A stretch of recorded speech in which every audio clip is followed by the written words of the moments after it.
Hello dear students, माझे नाव आहे विद्या जोशी. तुम्हा सर्वांचे पेपर कसे जात आहेत? आय होप की तुम्हा सर्वांचे पेपर खूप चांगले जात असणार आहेत. तर आता मॅथ्सचाही पेपर खूप जवळ आलेला आहे. तर अशामध्ये मनामध्ये खूप भीती पण असेल, की आता कोणते प्रश्न करू, कोणते नको करू, कसा पेपर असेल. तर टेन्शन घ्यायची काही गरज नाही. आज मी तुमच्यासाठी इम्पॉर्टंट क्वेश्चन ची एक लिस्ट देणार आहे.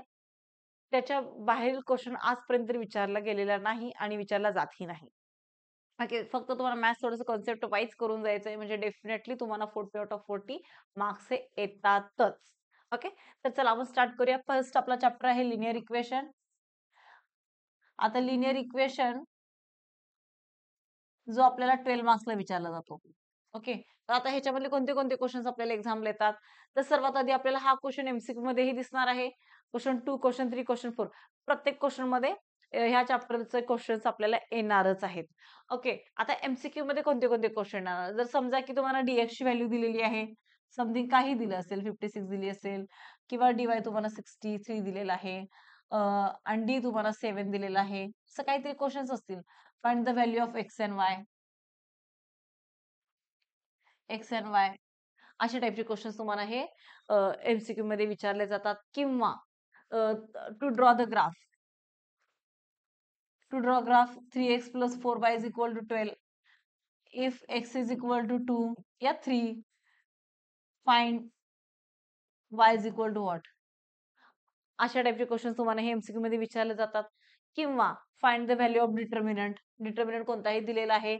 तर समजा तुम्हाला इथं 3, 4, 2, 1 असा काहीतरी व्हॅल्यू डिटर्मिनंट दिलेला आहे, त्याची व्हॅल्यू फाइंड आउट करायची आहे. अशा टाइपचे क्वेश्चन हे तुम्हाला एमसीक्यू मध्ये 100% विचारले जातात. किंवा मॅक्स टू मॅक्स लेवलला जेव्हा इंटरचेंज वाला क्वेश्चन असतो का नाही, म्हणजे 100 प्लस असं काहीतरी समजा, आणि दुसरा इक्वेशन असेल तुमचा 100x plus 99y is equal to समजा काहीतरी 200 असेल. अशा टाईपचं क्वेश्चन फॉर एक्झाम्पल देते मी. तर याच्यामध्ये find the value of x plus y किंवा एक्स मायनस वाय अशा टाईपचे क्वेश्चन्स आपल्याला एकतर 1 मार्क्सला विचारले जाणार आहेत, म्हणजे क्वेश्चन 1 मध्येच एमसीक्यू मध्ये किंवा 1 मार्क्ससाठी तुम्हाला अशा टाईपचे ह्या चॅप्टरवरील हे क्वेश्चन 100% विचारले जातात. ह्याच्यापेक्षा बाहेरील कोणताही क्वेश्चन विचारला जात नाही. ओके, त्याचबरोबर आता नेक्स्ट ऍक्टिव्हिटी आपल्याला टेक्स्टबुक मधल्या सगळ्या ऍक्टिव्हिटी बघून जायच्या आहेत. ऍक्टिव्हिटी आपल्याला जर आली तर टेक्स्टबुक मधलीच ऍक्टिव्हिटी येते. टेक्स्टबुकच्या बाहेर कोणतीही ऍक्टिव्हिटी एक्झामला विचारली जात नाही. ओके, म्हणजे ऍक्टिव्हिटीचा प्रश्न इथे संपला. अजून ह्या चॅप्टरवर काय काय विचारलं जाऊ शकतं? क्रॅमर्सूल विचारला जाऊ शकतो. क्रॅमर्सूल आठवणीने व्यवस्थित करून जायचा. कोणताही क्वेश्चन येऊ दे, रूल माहित असेल, डीएक्स म्हणजे काय, डीवाय आणि डी ची व्हॅल्यू जर फाइंड आउट करता येत असेल तर आपण एक्स आणि वाय ची value by Cramer's rule definitely find out करू शकतो. मग तो कसाही नंबर असू दे आणि कोणताही इक्वेशन असू दे. ओके, म्हणजे क्रॅमर्सूल इथे झाला. त्याचबरोबर जर ग्राफ ड्रॉ करायचं असेल तर जे आपण पॉईंट्स घेणार आहोत, स्केल घेणार आहोत, ते फक्त व्यवस्थित घ्यायचं. तिथेही कॅल्क्युलेशन व्यवस्थित असले पाहिजेत. म्हणजे एक्सची ज्या ठिकाणी तुम्ही कोणती व्हॅल्यू पुट करताय आणि वायची व्हॅल्यू जी फाइंड आउट करता ती तुमची फक्त डेसिमल मध्ये जास्त आली नसायला पाहिजे. अशा टाइपच्या व्हॅल्यू फक्त घ्या आणि तिथं तुम्ही ग्राफ ड्रॉ करा. हा ग्राफसाठी प्रश्न विचारला जातो. त्याचबरोबर ह्याच्यामधले वर्ड्स प्रॉब्लेम 100% वर्ड्स प्रॉब्लेम हे येतातच येतात. एकतर क्वेश्चन 4 मध्ये विचारला जाईल किंवा क्वेश्चन नंबर 5 मध्ये विचारला जाईल. पण 4 किंवा 5 मध्ये एखादा तरी क्वेश्चन ह्याच्यामधला वर्ड प्रॉब्लेम येतोच येतो. मग वर्ड प्रॉब्लेम मोस्ट प्रोबॅबिलिटी विचारला जाणारा क्वेश्चन आहे की एक तर फ्रॅक्शन वाला क्वेश्चन आहे. त्याचबरोबर बोटवाला क्वेश्चन विचारला जाऊ शकतो. किंवा प्रॉफिट वाला पण विचारला जाऊ शकतो. पण मोस्टली तर आतापर्यंत फ्रॅक्शनवालाच विचारला गेलेला आहे. तर आता हे इक्वेशन कसे फ्रेम करायचे? मग त्यासाठी मी एक व्हिडिओ बनवलेला आहे की फक्त इक्वेशन कसे फ्रेम करायचे, कारण बाकी आपल्याला नंतर सॉल्व्ह करता येतच. मग इक्वेशन बनवण्यामध्ये ही प्रॉब्लेम येतो, म्हणजे इक्वेशनच बनत नाहीत. वर्ड प्रॉब्लेम मध्ये समजतच नाही की इक्वेशन कसे बनवू. तर त्यासाठी मी व्हिडिओ ऑलरेडी बनवलेला आहे. जर तुम्ही अजूनही नसाल पाहिला तर त्याची लिंक मी डिस्क्रिप्शन बॉक्समध्ये देते. त्याचा यूज तुम्हाला खूप चांगला होणार आहे. म्हणजे तो त्या पद्धतीने तुम्ही लिनिअरचे इक्वेशन सॉल्व्ह करू शकता आणि क्वाड्रॅटिकचेही वर्ड्स प्रॉब्लेम डेफिनेटली त्याच्यात थ्रू तुम्ही सॉल्व्ह करू शकता. ओके, म्हणजे ह्या चॅप्टरवरील आपले विचारले जाणारे हे क्वेश्चन्स आहेत. किंवा 2 इक्वेशन नॉर्मली आपल्याला दिलेले आहेत आणि फाइंड सायमल्टेनियसली हेही तुम्हाला 2 मार्क्ससाठी क्वेश्चन विचारले जाऊ शकतात. मग आता 3 मार्क्ससाठी विचारला जाणारा अजूनही क्वेश्चन आहे की जेव्हा अशी व्हॅल्यू येतात 1/x प्लस 1/y अशा टाइपचे आपल्याला जेव्हा व्हॅल्यू येतात किंवा 1 अशा मध्येच म्हणजे x-3 प्लस 1/y+3 अशा टाईपचे काही जरी क्वेश्चन्स विचारले जातात ते तुम्हाला 3 मार्क्ससाठी एक्झामला विचारले जातात. कधी कधी हा क्वेश्चन 4 मार्क्ससाठीही विचारला गेलेला आहे. खूप लेंदी असेल तर तो 4 मार्क्ससाठी विचारला जातो. लेंदी जास्त नसेल तर 3 मार्क्ससाठी तो क्वेश्चन विचारला जातो. म्हणजे फर्स्ट चॅप्टर मध्ये तुम्हाला एवढे क्वेश्चन्स येणार आहेत. त्यानंतर नेक्स्ट आपण घेणार आहोत क्वाड्रॅटिक इक्वेशन. आता क्वाड्रॅटिक मधले कोणते कोणते येऊ शकतात? आता सेम वेटेज ह्यालाही आहे. 12 मार्क्स साठी क्वाड्रॅटिक इक्वेशन ही आपल्याला विचारला जातो. मग ह्याच्यामधले कोणते कोणते क्वेश्चन्स एक्झामला येणार आहे? सर्वात आधी मोस्ट प्रोबॅबिलिटी एमसीक्यू मध्ये विचारला जाणारा हा प्रश्न आहे, find the nature of root किंवा find the value of discriminant. ह्या टाईपचे प्रश्न एक्झामला 100% हे विचारले जातात. किंवा तुम्हाला which of the following is a quadratic equation हा प्रश्नही विचारला गेलेला आहे. किंवा तुम्हाला अल्फा आणि बीटा दोन्ही दिलेला आहे. अल्फा अँड बीटा म्हणजे रूट्स ऑफ द इक्वेशन दिलेला आहे. And which of the following is equation quadratic equation of this root. ह्या टाईपचा क्वेश्चन हे एमसीक्यू मध्ये 100% एक तर विचारला जातोच जातो. जर एमसीक्यू मध्ये नाही आला तर तुम्हाला डिस्क्रिमिनंटची व्हॅल्यू फाइंड आउट करण्यासाठी ही विचारली जाते किंवा नेचर ऑफ द रूट हे एक्झाम पूर्ण पेपरमध्ये विचारलं जातच जातं. किंवा जर x इज इक्वल टू 2 असं आपल्याला रूट दिलेला आहे and find the value of K किंवा find the value of M, value of K. मग आता इक्वेशन तुमचं दिलेलं आहे kx² + 2x + 3 is equal to 0 असं काहीतरी इक्वेशन दिलेलं असेल तर तुम्हाला तिथे के ची व्हॅल्यू फाइंड आउट करायची आहे. हे 100% विचारले जाणारे क्वेश्चन आहेत. हे विचारले जातातच. किंवा find the value of discriminant मग तिथे तुम्हाला डी फाइंड आउट करायचं आहे is equal to b² - 4ac किंवा नेचर ऑफ द रूट. ह्या टाईपचे प्रश्न विचारले जातातच म्हणजे जातातच. एक तरी प्रश्न हा पूर्ण पेपरमध्ये असतोच असतो. त्याचबरोबर फॉर्म्युला मेथड. फॉर्म्युला मेथडने आन्सर फाइंड आउट करण्यासाठी रूट्स फाइंड आउट करणे क्वेश्चन विचारला जातो.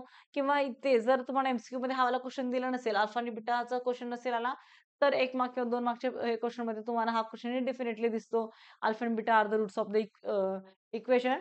Then this is then frame the quadratic equation. अशा टाईपचे क्वेश्चन तुम्हाला एक्झामला 100% विचारले जातातच.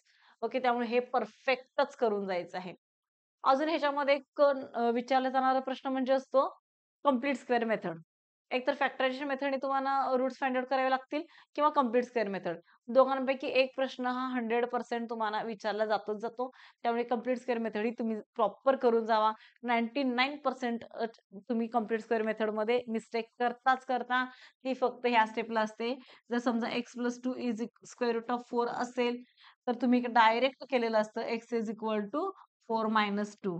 अशा टाईपची मिस्टेक इथे 100% नाही 99% मध्ये तर पेपरमध्ये बघायला मिळतेच मिळते. त्यामुळे फक्त अशा मिस्टेक करायच्या नाहीत. ओके, ह्या चॅप्टर विचारले जातात एवढेच प्रश्न. मग त्याचबरोबर अजूनही ह्याचा एक सगळ्यात महत्वाचा पार्ट की क्वाड्रॅटिक इक्वेशनचे वर्ड्स प्रॉब्लेम तेही येतात आपल्याला एक्झामसाठी. मग आता ते कोणते येणार आहेत आणि ते आता इक्वेशन कसे बनवायचे तर त्याचा पण मी व्हिडिओ बनवलेला आहे. त्याची डिस्क्रिप्शन मध्ये लिंक देते मी. त्याच्यातून तुम्ही कसाही प्रश्न येऊ दे तर फक्त इक्वेशन बनलं तर तुम्हाला बाकीची प्रोसेस ही करता येते. ओके, म्हणजे क्वाड्रॅटिकचा वर्ड प्रॉब्लेम 100% येणार आहे. लिनियरचा वर्ड प्रॉब्लेम 100% येणारच आहे. ओके, म्हणजे आपला क्वेश्चन 4 आणि 5 मध्ये एखादा तरी वर्ड प्रॉब्लेम ह्या दोघांच्यातला येणार आहे. म्हणजे हॉट्स मध्ये ह्याचे क्वेश्चन असणार आहेत. ओके, त्यानंतर आपला येतो अरिथमॅटिक प्रोग्रेशन. आता अरिथमॅटिक प्रोग्रेशन मध्ये काय काय विचारलं जातं त्याच्यामधलाही एमसीक्यू मध्ये आपल्याला प्रश्न विचारला जातो. जर समजा आपल्याला first term a is equal to 3 दिलेला आहे, d इज इक्वल टू -1 दिलेला आहे, फाइंड द 9th टर्म किंवा अशी कोणतीही टर्म आपल्याला सांगितलं असेल 9th टर्म हा आपल्याला एमसीक्यू मध्ये विचारला जातो क्वेश्चन. किंवा एखादा सिक्वेन्स दिलेला आहे 2 4 6 8 तर तर आपल्याला सांगितलं की डिफाइंड द 7th टर्म. किंवा आपल्याला बरेच सारे सिक्वेन्सेस दिलेले आहेत आणि सांगितले which of the following is an AP. अशा टाईपचे आपल्याला क्वेश्चन्स हे एमसीक्यू मध्ये विचारले जातात. मग त्यानंतर आपल्याला क्वेश्चन नंबर 2 मध्ये कोणते क्वेश्चन विचारले जातात? समवाले क्वेश्चन विचारले जातात. आता ह्याच्यामध्ये आपण बघितलेले आहेत टोटल 3 फॉर्म्युले. Tn is equal to a + n - 1 * d. हे फक्त 3 फॉर्म्युले लक्षात ठेवायचे. त्यानंतर Sn चा एक फॉर्म्युला आपण बघितला होता n/2 * a + 2a + n - 1 * d. आणि थर्ड वाला आपण फॉर्म्युला बघितला होता n/2 * a + tn किंवा लास्ट टर्म किंवा tn असं लिहिलं तरीही चालतं. अशा टाईपचे फॉर्म्युला आपण यूज करून ह्याच्यावरचे क्वेश्चन्स फाइंड आउट केले होते. सम वाला क्वेश्चन 100% विचारला जाणार म्हणजे जाणार. तो कसाही असू शकतो म्हणजे sum of the integer up to 100 किंवा sum of the numbers which is divisible by 4 up to 100 अशा टाईपचे क्वेश्चन्स तुम्हाला हे 100% एखादा क्वेश्चन तुम्हाला विचारला जातोच जातो. आणि find the 9th term, 15 term, 17 term कोणतीही टर्म असेल ते तुम्हाला क्वेश्चन 2 मार्क्ससाठी एक्झामला विचारला जातोच जातो. त्याचबरोबर आता ह्याच्यामध्ये अजून कोणता क्वेश्चन मोस्ट प्रोबॅबिलिटी विचारला जातो, की जर समजा की 207 इज डिव्हायडेड इंटू 3 पार्ट्स अशा टाइपचे क्वेश्चन्स असतात. आणि if the product of smallest number दिलेला आहे आपल्याला 4623 अशा टाइपचे जर क्वेश्चन्स आलेले असतात, तर तोही क्वेश्चन तुम्ही करून जायचा आहे. त्याचबरोबर अरिथमेटिकचाही वर्ड प्रॉब्लेम 100% एक्झामला येतोच येतो. म्हणजे अरिथमेटिकचा वर्ड प्रॉब्लेम तुम्ही करणार आहात. फक्त कॉन्सेप्ट वाईज स्टडी करायचा आहे. कॉमन डिफरन्स दिलेला आहे 9th टर्म, 10th टर्म कोणतीही टर्म तुम्ही फाइंड आउट करू शकता. सिक्वेन्स आपला अरिथमेटिक आहे का ते बघू शकता किंवा सम वाला तर क्वेशन डेफिनेटली 3 मार्क्सला विचारला जातो आणि फाइंड द टर्म. अशा टाइपचे क्वेशन्स तुम्हाला ह्याच्यामध्ये विचारले जातात. त्याचबरोबर अजून एक क्वेशन दिलेला असतो, if the 10th term is 15 and 20th term is 30 then find the 60th term किंवा 15th टर्म अशा टाइपचे जे क्वेश्चन्स असतात, तेही एक्झामला विचारले जातात. ओके, म्हणजे अरिथमेटिक आपला एवढाच झाला. ह्याच्यापेक्षा असं काही वेगळं नाहीये चॅप्टरमध्ये एवढंच आहे आणि याच्या टाइप एवढेच प्रश्न ह्याच्यामध्ये विचारले जातात. फक्त जाताना थोडासा वर्ड प्रॉब्लेम हा व्यवस्थित करून जायचे कारण ह्याचे वर्ड प्रॉब्लेम अतिशय ईझी आहेत. ते तेवढं तुम्ही व्यवस्थित फक्त बघून जाणार आहात. त्याचबरोबर नेक्स्ट आपल्याला चॅप्टर येतो GST. GST one of the easiest chapter. G म्हणजे फायनान्शियल प्लॅनिंग. फायनान्शियल प्लॅनिंग मधील आजपर्यंत एकही क्वेश्चन नंबर 4 आणि 5 मध्ये विचारला गेलेला नाहीये. आणि जरी विचारला गेला तर ते खूप ईझी असतात. म्हणजे आता ह्याच्यामधला जी वाला क्वेश्चन तुम्हाला एकतर एम-सी-क्यू मध्ये येऊ शकतो, कोणता येऊ शकतो, जे तुमचे प्रॉब्लेम सेट मधले जे क्वेश्चन्स आहेत, तेच तुम्हाला एम मध्ये येतात. त्याचबरोबर जर जी तुमचा एवढा दिलेला आहे, तर सी किती असेल, एच किती असेल, ह्या टाइपचे प्रश्न विचारले जातात किंवा एखादं आर्टिकल आपण खरेदी केलंय, तर टोटल अमाउंट ऑफ बिल किती असेल, अशा टाइपचे छोटे-छोटे क्वेश्चन तुम्हाला 2-2 मार्क्ससाठी विचारले जातात. त्याचबरोबर शेअर्स एंड डिव्हिडंडवाला 100% क्वेश्चन एक्झामला येतोच येतो आणि ह्याच्यावरील ॲक्टिव्हिटी ही एक्झामला येते. ॲक्टिव्हिटी ह्या फक्त आणि फक्त टेक्स्टबुक मधल्याच असतात. त्या व्यवस्थित करून गेल्या तर तुम्हाला हा चॅप्टर म्हणजे फुल आउट ऑफ फुल मार्क्स हे येतातच येतात. त्याचबरोबर ह्या चॅप्टर मधील ना I think so page number 109 page number 109 मधला मिस्टर मिस्टर डिसोजा वाला जो क्वेश्चन आहे ना, तोही तुम्ही तेवढा व्यवस्थित ह्याच्यामधला करून जाल. तोही प्रश्न ह्याच्या आधी पण बऱ्याच वेळेला विचारला गेलेला आहे आणि सॉल्व्ड एक्झाम्पल ना सगळे फक्त तुम्हाला व्यवस्थित बघून जायचे आहेत. कारण बरेच म्हणजे 40 मार्क्सच्या पेपरमध्ये कमीत कमी 10 ते 12-13 मार्क्सचे प्रश्न हे तुमचे सॉल्व्ड एक्झाम्पल मधले सुद्धा असतात. ओके. फायनान्शियल प्लॅनिंग मधला पेज नंबर 109 मधील मिस्टर डिसोजा वाला क्वेश्चन आहे बघा, प्रॉब्लेम सेट मधला. तो वाला तुम्हाला 100% इथला करून जायचा आहे.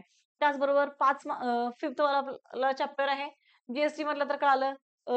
त्याच्यामध्ये त्याचबरोबर मधलं हेही लक्षात ठेवायचं आहे तुम्हाला, आय-टी-सी तो वाला लक्षात ठेवणार आणि शेअर्स डिव्हिडंड तर तुम्हाला प्रॉपर करायचंच आहे. त्याच्यामधला 3 मार्क्सला क्वेश्चन 100% एक्झामला येणार म्हणजे येणारच. म्हणजे rate of dividend find out करायचं असेल किंवा sorry rate of returns find out करायचं आहे, सम ऑफ इन्व्हेस्टमेंट फाइंड आउट करायचे आहे, डिव्हिडंड किती मिळाला हे फाइंड आउट करण्यासाठी तुम्हाला प्रश्न विचारला जातो. ॲक्टिव्हिटीसाठी सुद्धा तुम्हाला ह्याच्यामध्ये विचारले जातात. जर मध्ये आला तर मार्केट व्हॅल्यू एवढी आहे. जर डिस्काउंटमध्ये असेल तर फेस व्हॅल्यू किती असेल? जर ॲट पार असेल तर फेस व्हॅल्यू किती असेल? अशा टाइपचे प्रश्न ह्या चॅप्टर मधले विचारले जातात. मग त्याचबरोबर आता पहा 5th आपल्याला probability one of the easiest chapter आहे. फक्त तो प्रॉपर तुम्ही इथेही करून गेलं पाहिजे. म्हणजे लास्ट टाईम मी तुम्हाला सांगितलेही होते, की लेट द इव्हेंट वगैरे प्रॉपर लिहायचं आणि मगच खाली आन्सर कंप्लीट केलं, तर फुल आउट ऑफ फुल ह्याच्यातले मार्क्स येतात. आणि ह्याच्यामध्ये फर्स्ट 2-3 फर्स्ट क्वेशन आणि सेकंड क्वेशन म्हटलं तर क्वेशन्स फारच ईझी असतात. आता ह्याच्यामध्ये कोणते कोणते प्रश्न विचारले जाऊ शकतात ते तुम्हाला सांगते. पहिला प्रश्न आपल्याला विचारला जाऊ शकतो, if 2 coins are tossed then find the sample space. अशा टाइपचे एक मार्क्सला क्वेश्चन असतात किंवा 1 dice throw then write the sample space. 2 dice throw find the write the sample space. अशा टाइपचे तुम्हाला क्वेश्चन ह्याच्यामध्ये 100% विचारले जातातच. मग आता सेकंड 2 हा 1 मार्क्ससाठी झाला. मग 2 मार्क्ससाठी आपल्याला तिथून स्टार्ट होतं की find the probability of getting head, find the probability of getting tail, find the probability of getting even numbers, find the probability of getting odd numbers.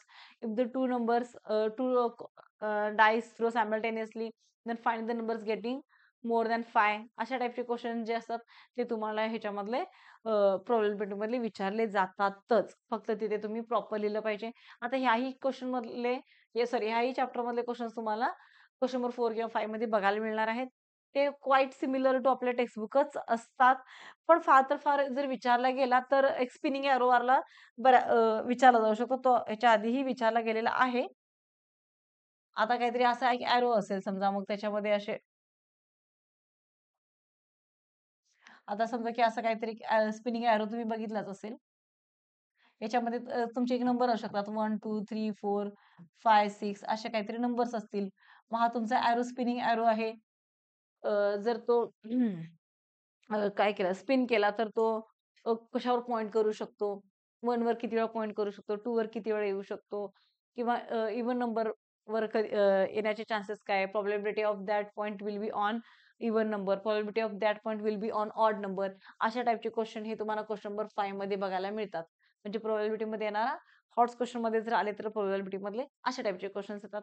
किंवा एका बॅगमध्ये 3 रेड बॉल्स आहेत, 2 व्हाईट बॉल्स आहेत, 5 green balls आहेत, तर probability of getting not red, not white अशा टाइपचे question जे असतात ते तुम्हाला 100% विचारले जातात. म्हणजे ह्या चॅप्टरमध्ये ह्याच्या बाहेर तसं असं वेगळं काही येत नाही. त्यानंतर आपलं आहे स्टॅटिस्टिक्स. आता स्टॅटिस्टिक्समध्ये काय तोही खूप हायली वेटेड टॉपिक आहे म्हणजे 12 मार्कला. त्याच्यामधले आपला क्वेश्चन नंबर 2 मध्ये येणार आहे. 3 आणि 4 मध्ये क्वेश्चन त्याच्यामधले येतातच येतात. मग क्वेश्चन 3 मध्ये ॲक्टिव्हिटी जरी आली तर मोड वगैरे अशी रिलेटेड ॲक्टिव्हिटी तुम्हाला येऊ शकते. त्याचबरोबर त्याच्यामध्ये हिस्टोग्राम किंवा फ्रिक्वेन्सी पॉलिगॉन किंवा पाई डायग्राम ह्या तिघांपैकी एक तरी एक तुम्हाला एक्झामला विचारला जातोच. त्याचबरोबर रीडिंग ऑफ पायग्राम हेही बघून जायचं आहे. रीडिंगसाठी सुद्धा क्वेश्चन नंबर 5 मध्ये ह्याच्या आधी बऱ्याच वेळेला क्वेश्चन विचारले गेलेले आहेत. मीन, मीडियन, मोड तिन्ही व्यवस्थितच करून जायचं आहे. मीनचा फॉर्म्युला लक्षात मीन 3 टाइपने फाइंड आउट करू शकतो. अझ्युम मीन मेथड, डायरेक्ट स्टेप डेव्हिएशन मीन मेथड आणि डायरेक्ट मेथड या तिघांचाही व्यवस्थित फॉर्म्युले लर्न करूनच जायचे आहेत. ज्या फॉर्म्युल्यानुसार फाइंड आउट करायला सांगितलं आहे, त्याच फॉर्म्युल्याचा यूज करायचा आहे. त्याच मेथडनी फाइंड आउट करायचं. जर सांगितले तुम्हाला की बाय झूम मीन मेथड करा आणि तुम्ही डायरेक्ट मीन मेथडने केलं तर you will get definitely 0 marks. त्याच्यामुळे जी मेथड सांगितली त्या मेथडनीच करायचं आहे. मीन, मीडियन, मोड 100% करून जायचं. त्याच्यापैकी 4 मार्क्ससाठी येणारा हा मॅक्सिमम टाइम विचारला जाणारा प्रश्न आहे. जर तो 4 मार्क्ससाठी नाही आला तर तो डेफिनेटली क्वेश्चन नंबर 5 मध्ये विचारला जातो. त्यासाठी मग तुम्हाला 3 मार्क्ससाठी most of the times reading of pie diagram विचारली गेलेली आहे. हिस्टोग्राम विचारलेला गेलेला आहे. फ्रिक्वेन्सी पॉलिगॉन ही विचारला गेलेला आहे. म्हणजे ओव्हरऑल द टेक्स्टबुक मधले एवढेच क्वेश्चन तुम्हाला विचारले जातात. तर विनाकारण जास्त टेन्शन घ्यायचे काही गरज नाहीये. फक्त एवढेच क्वेश्चन तुम्ही प्रॉपर लक्षात ठेवा आणि व्यवस्थित पेपर सॉल्व्ह करा. फक्त पेपर सॉल्व्ह करताना कॅल्क्युलेशनच्या मिस्टेक नाही करायच्या. सगळ्यात महत्त्वाचा पार्ट, कारण अल्जेब्रामध्ये मार्क्स त्यानेच कट होतात. त्याचबरोबर मध्ये मिस्टेक होणार आहे की तुम्ही मेथड प्रॉपर समजून घेत नाही. ही एक इथे मिस्टेक होते. बाकी ओव्हरऑल जर बघायला गेलं तर मॅथेमॅटिक्स पार्ट 1 हा खूप हाय स्कोरिंग सब्जेक्ट आहे आणि खूप छान याच्यामध्ये मार्क्स मिळतात. फक्त तुम्ही तो व्यवस्थित असा पेपर लिहिला पाहिजे. ओके. आय होप तुम्हाला हा व्हिडिओ आवडला असेल. जर आवडला असेल तर ह्या व्हिडिओला नक्कीच लाईक करा आणि किती प्रश्न हे तुमच्या एक्झामला आले होते हे मला तुम्ही डेफिनेटली कमेंट बॉक्समध्ये कमेंट करून सांगाल. Thank you.